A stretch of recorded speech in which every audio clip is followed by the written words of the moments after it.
What's going on, Falcon fan? This Ricondo, another real Falcon fan, coming back at you with another video. So last time I talked to you guys on Thursday, the last padded practice that these guys had before they was actually going down to the Mercedes-Benz Stadium for their scrimmage that they had for the fans. I was there. I'm gonna let you guys know is everything that I saw. What I was impressed about with some things I think we still need to work on. And I'm gonna go over the offense, the defense, and the special teams. Just let you guys know. Before we get into that, guys, please subscribe to my channel. Please hit the like buttons and please hit the notification bell so you know next time I drop a video. Before we get into what I saw this weekend, let's go talk about some little Atlanta Falcons news first. First thing we're going to talk about is Jaden Graham, who's actually going to be out for the rest of the season. He actually got hurt during practice. He's going to So they put him in the reserve. I think he hurt his ACL, so he's going to be out. Unfortunately for him, you remember that's one thing I kept emphasizing that we need to make sure we get out of training camp is getting out as healthy as we can be. So unfortunately for Jaden Graham, he won't be able to join us this year, but definitely I think he's still got a bright future, even with the Atlanta Falcons, especially with Hayden Hurst probably not going to be here next year because the Falcons decide not to pick up his fifth-year option. And if he plays well, like we all thinking he will, he's probably gonna be get a big size contract next year. So that's we probably won't be able to pay that with all the other guys we got to pay, like Foye Olakun. We got to pay Calvin Ridley. So it's really going to be difficult to see how we're going to be able to keep Hayden Hurst, especially like I said, if and we anticipate having a good season this year. So um, Jaden Graham definitely probably going to be needed next year. So hopefully, to you, Jaden Graham, get well soon. Hope to see you. Hope to see you back on the field. Early off season next year. Next news we got Dante Fowler Jr. was taken off the reserve COVID list, so he's going to be able to start practice here, starting up this week, which is awesome. Of course, he wasn't out there this weekend. Arthur Smith mentioned that he hadn't practiced. He was in the weight room getting some training in, but he hadn't practiced, so he didn't want to put him out there this weekend. So, but we actually looking forward to see Dante Fowler Jr. get out there to see what he can do, to get with his teammates, so we can get this thing started here. The last thing is Dejan Sinat. It was reported today that the Falcons actually released him on a injury buyout with Dejan Sinat. Um, it was kind of the writing on the wall. We kind of expected. We hadn't seen him all during the offseason program. We didn't see him out there, so um, I was really thinking that he wasn't going to make the team anyway. But this right here solidifies it. It's unfortunate that a third round draft pick never really got an opportunity to show his skills. It's really hard to say that he was a bust because we really never got to actually see what he was able to do. This would have been a great opportunity for him because, especially with this regime, because it's all about competition. So he definitely would have got his chance, but you know he wasn't healthy, so they had to do the injury buyout on him. So good luck to Dejan Sinat. Um, I'm going to say that somebody else going to give him another chance once he get healthy, and you never know, he might pan out somewhere else. But that's unfortunate. So for Dejan Sinat, we're gonna say good luck to you, and sorry to see that you never got to see how you were as Atlanta Falcons besides that first season you had. So good luck, my brother, Dejan Sinat. All right, so let's get into what we talked about what we saw this weekend, what I saw this weekend. First of all, there was a lot of fans there. I enjoyed being back at the stadium. I hadn't been there in 2 years. As you guys know, I am a season ticket holder, so um, it's been a while, and I was really excited to be back there. Especially, hopefully, everybody's still staying safe. Because we're not out of the pandemic. It still is going on right now, so it's definitely to be back, to be in front of some, get to see the guys on the field with all the other Atlanta Falcon fans rooting on our team, hoping that they can actually put a better product on the field this year. But it was good being back in the stadium. First thing let's talk about offense. So what I saw from the offense was what we expected, especially from the first team. Matt Ryan looked like he was all tuned in. He was on schedule. First play of the One of the first plays he made was he hit a bomb to Russell Gage down the sideline, and it was right on the target, just like we drew it up.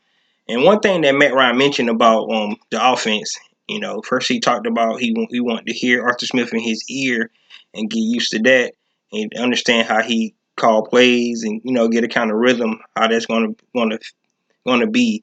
When you hear a crowd and you're on the field and in a game plan, per se. So he said he liked that, but one thing that I like that he mentioned was a lot of the things that Arthur Smith is implementing is kind of familiar to him. So it's not really like learning a whole new scheme. It's just learning bits and pieces and how Arthur Smith is going to call the game. So that's awesome. Um, our running backs that we had that was out there, of course, Mike Davis looked great. Um, Cordell Patterson looked great. Um, Cordell Allison didn't participate. I think he's going to come back on tomorrow. So, but Caleb Huntley, he had a great showing, a great showing.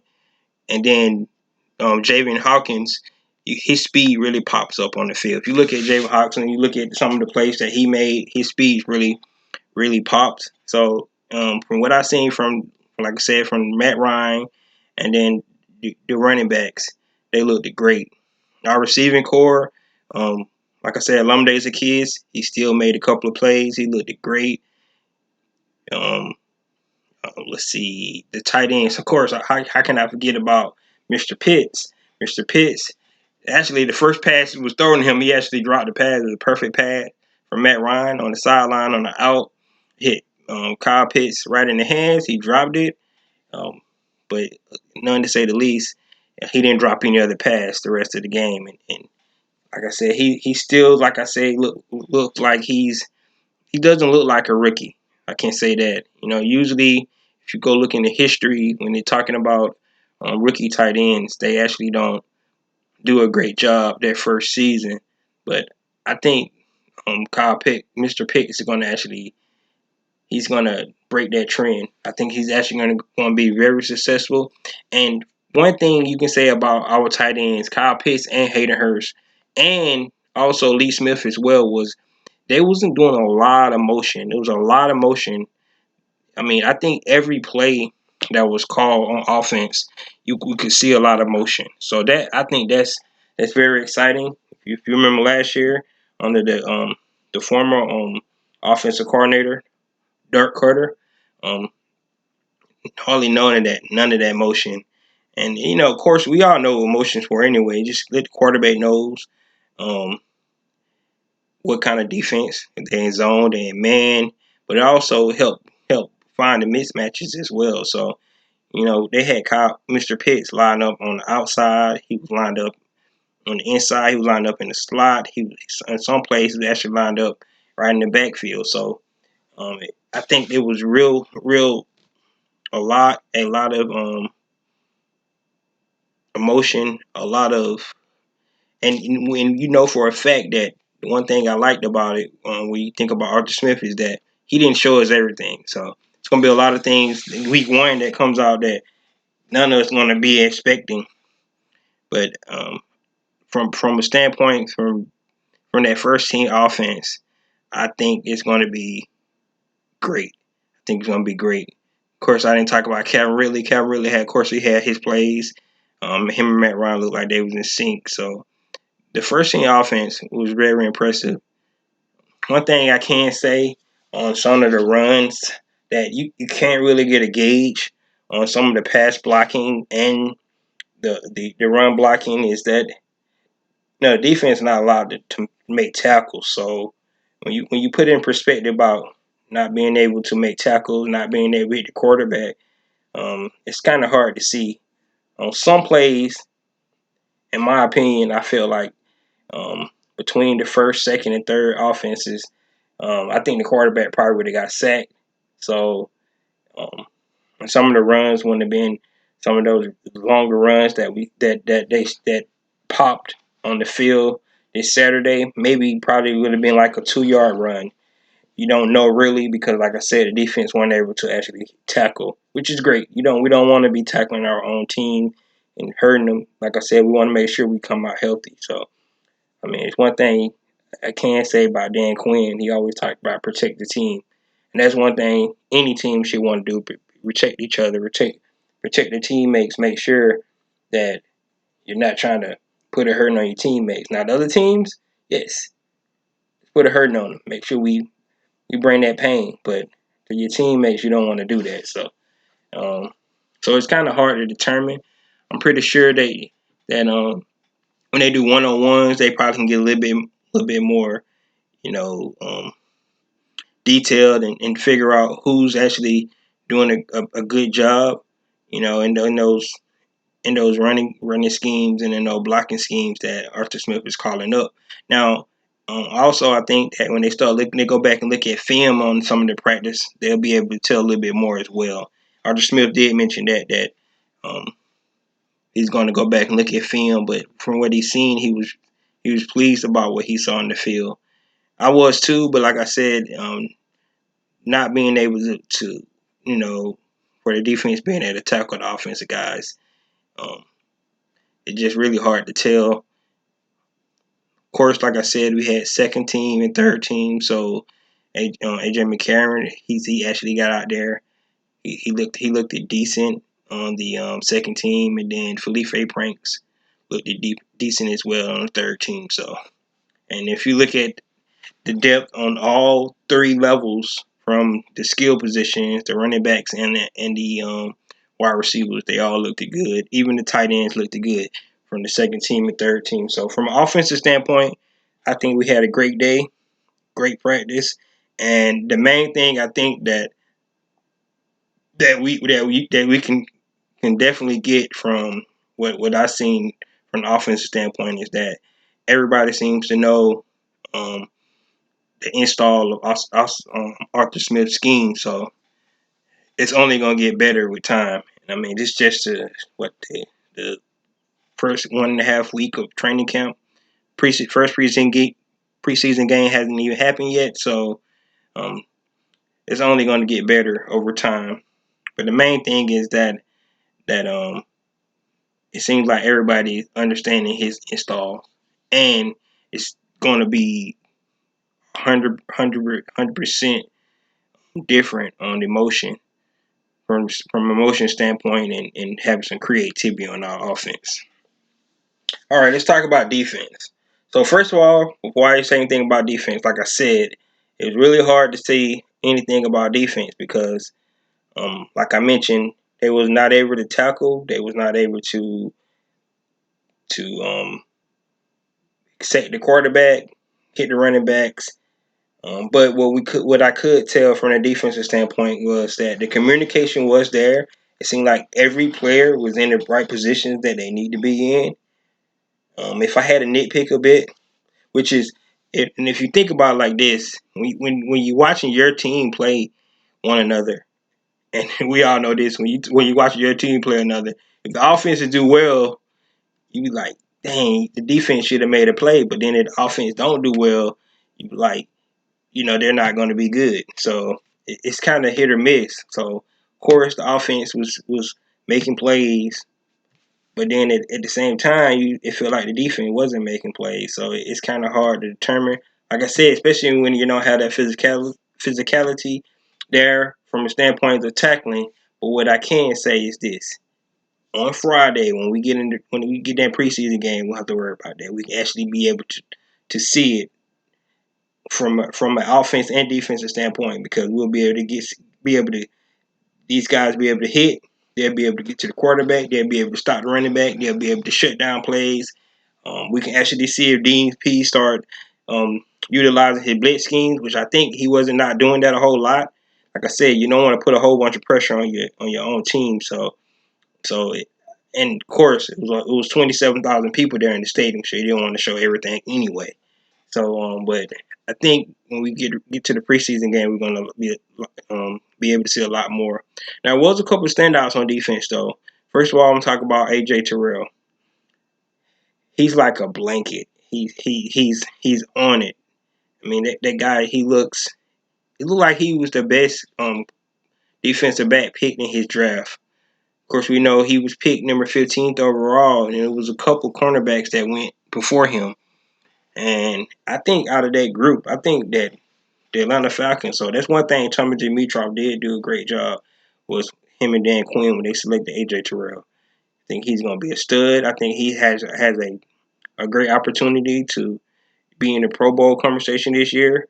He kind of shadowed Calvin Ridley around, and he, like I said, he was like a blanket. He almost got an interception on one of Matt Ryan throws.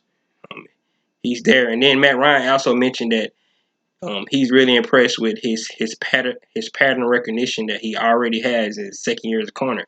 And just think about last year, he didn't have this preseason this opportunity to actually get out here and do all this with the team last year. Pretty much, he just had a lot of film. They had a lot of film time, video conferences and stuff. And but this way, he's actually on the field with the coaches, and he's actually being able to hone in on his technique, and you can tell that he's actually put in a lot of work. So AJ Terrell was very impressive. Of course, our linebacker was impressive. Cordell Patterson ran the ball.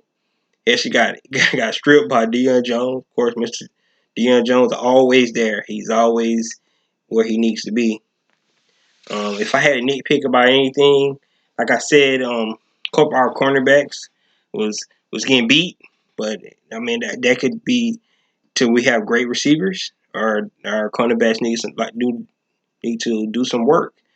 Well, they wasn't like burnt. They was in the place. They was in the right spot. So if when the receiver did catch the ball, they was being able to bring them down. So that's just a nitpick, like I said.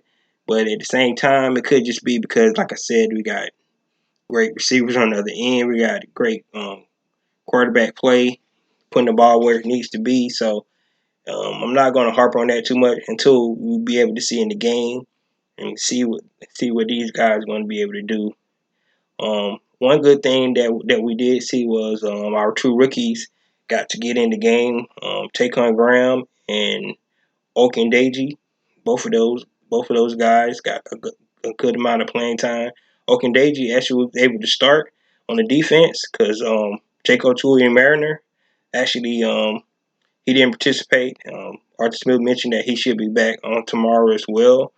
So, but and what one thing he mentioned when I think it's one of the most impressive things about this regime is starting out is that um, he mentioned if he said you're going to compete, that's exactly what he means. So um, if you show up on film, if you show some brightness, and he's going to put you in the starting lineup to see what you can do, and that's all you can ask for.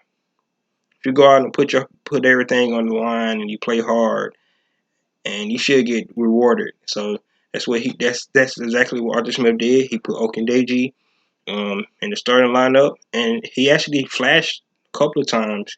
He actually showed he can get some pressure on the offensive line. Like I said, when I'm looking at that, it kind of made me worried about the offensive line. So, um, so it goes both ways. But that was as exciting to see him out on the field. Him and Taquan Graham. Of course, Grady Jarrett. We're doing what Grady Jarrett does. Marlon Davidson was being dominant inside as well, bringing pressure. So I was really impressed from what I seen from the defensive side of the ball. So the last one I'll talk about is special teams. First of all, we're going to talk about Younghoe Koo, and he had 6 field goals, and he made all 6 right down the middle. He had 2 over 50 yards, one for 50, then one for like 53 yards. So it seemed like Mr. Koo is starting off where he left off last season. Hopefully, we don't have to kick that many field goals though. But if we need to, we need to just get in the field goal range to win the field goal. I think Mr. Koo will be good for about 55 yards. Look like so. That's awesome to see. Younghoe Koo still hitting this mark. Now let's talk about our punt return. Look at our punt returners. They had a Austin Tremble out there. We had a Avery Williams out there. We had what's his name, Chris Rowland, and Chris Rowland returning punts. So Austin Tremble, Avery Williams, Chris Rowland returning punts. They all looked good. Like I said, I have no idea how many receivers we're going to keep. Um, Chris Rowland, he looked real explosive on the punt return, but so did Avery Williams as well. And Austin Tremble didn't look bad either. So I'm really it's really going to be interesting to see how many receivers they keep. And of course, they did the kickoff return. Of course, Cordell Patterson looks like Cordell Patterson, and they had Avery Williams returning kicks as well. So kickoffs. So between the special teams, return specialists, you know that's where you make your bread and butter is in the return game and in special teams. You can actually make the team, for showing out on special teams. And the preseason game is going to show a lot because a lot of those guys going to be able to get out on preseason on special teams, and they're going to get down the field and put on a big hit or make a play. Um, so we're definitely going to see what these guys do with special teams. And if you guys remember a couple of years ago when we had a couple of our returners back there and they was muffing punts and stuff, and they gave him every opportunity to grab hold of that position and run with it. I think this year is going to be even harder than that because, like I said, from what I've seen, these guys that returning the kicks, they look comfortable. When you can tell them when the player look like he been there before, like he's ready to just take it and run with it. So between our returners that we got back there, they're no slouches. They look like they're gonna go out and they're gonna actually compete, and they're gonna put it in, leave it up to the coaches to make those difficult decisions to who they're gonna keep this year. So from a special team standpoint, that's what I've seen. From a whole team standpoint, um, I'm very pleased with what I've seen. I can't wait till Friday though, because I'm ready for our guys to compete against another team, so we actually can start solidifying the trenches. I really believe the trenches is going to be very hard to get to the bottom of them until we actually see them go against um, other components and actually be able to tackle and bring people down. So um, good thing we do have we have that preseason game against the Tennessee Titans. Then all next week we have a joint practice with the Miami Dolphins. So between then and that's going to be awesome for these guys to actually go up against another team, and we can actually see where everybody's at. Um, from a offensive standpoint, and I know I'm kind of getting ahead of myself, but for next week we go up against the Miami Dolphins. They got a pretty good defense, so from an offensive standpoint, we can actually see if that offense, like we said, is clicking on all cylinders, like we think they are. You know, and we'll be able to answer a lot of questions in our trenches, especially on the offensive line.